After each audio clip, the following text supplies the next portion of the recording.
Hey there folks, today we're going to be showing you how to install the toe kick on your IKEA kitchen cabinets. Now this will be color matched to your cabinets that you've selected. Now first thing you need to do is measure the gap underneath your cabinets, and you have a couple options here. If you are 4.5 inches or larger, you can keep this toe kick whole and click it into place.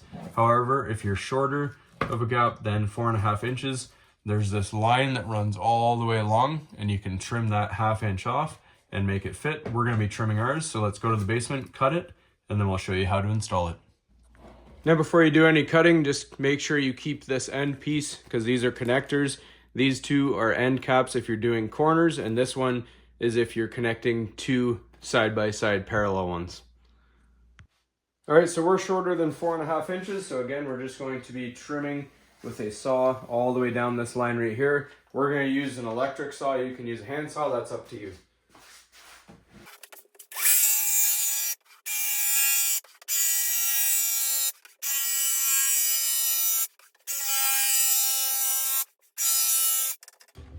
And just be careful, if you do have a little breakage, that's okay, because that's going to be on the backside though. All right, and then we just take a little fine sandpaper and smooth that edge up.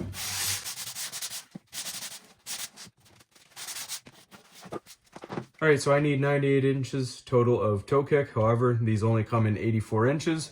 So what I decided to do was cut 2 equal toe kicks at 49 inches so that the seam will meet in the center of our cabinets. Next, what you're going to do is take your toe kick like we have it here, the backside facing up, lay it on the ground and push it right up against the feet of your cabinet. And you're going to take the box that your feet came in here and take these clips, and we're going to set them in like that, and then you push down and twist. That'll lock them into place, and then you can slide them along until they line up with each foot. And we're going to do that for every single foot that you see under here.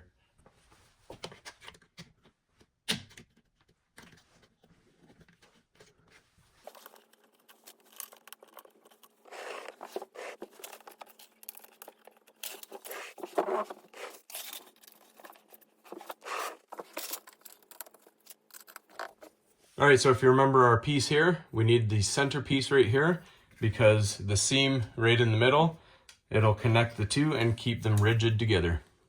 So we're just going to break this off.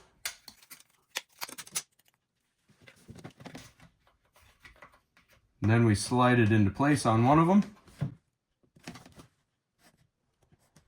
Just halfway like that. Then we're going to connect the other one to that.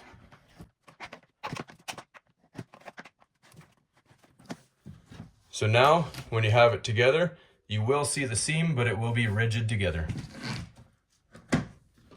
All right, so now it's time to push it up. So if you look at it, there is a rubberized piece on the bottom here, kind of like a little gasket that goes towards the floor. Make sure your cut piece goes towards the top.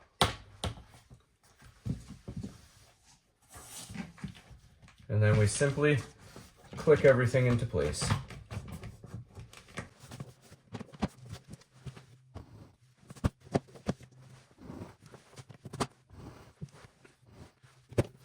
All right, so the other piece from your breakaway here is for a corner piece. So you just break it off, and that's what it looks like. So if you have a corner piece like this one here that's all by itself, you put your front on, and then you put the side flush with your front here. So the only difference is on the front, you would have your clips facing down like that, and on the side ones you'd have them facing up, so when they meet together they don't touch. Then all you're going to do to cover this piece up, you're going to line these tabs up, and you simply click it into place. You'll see it has an L shape. The L shape goes over the edge, and you click it on like that, and you have a nice finished edge. My only advice is glue this down, because every time I pass by this with the vacuum, it does fall off. All right, folks, so that's all there is to this one. Makes the room look nice and sharp. If you look, you can see the seam just a little bit, It is a minimal seam, but it is still rigid. Makes the whole room come together a lot more. And we do have this toe kick going in front of our dishwasher here. It does not interfere with the opening of the dishwasher.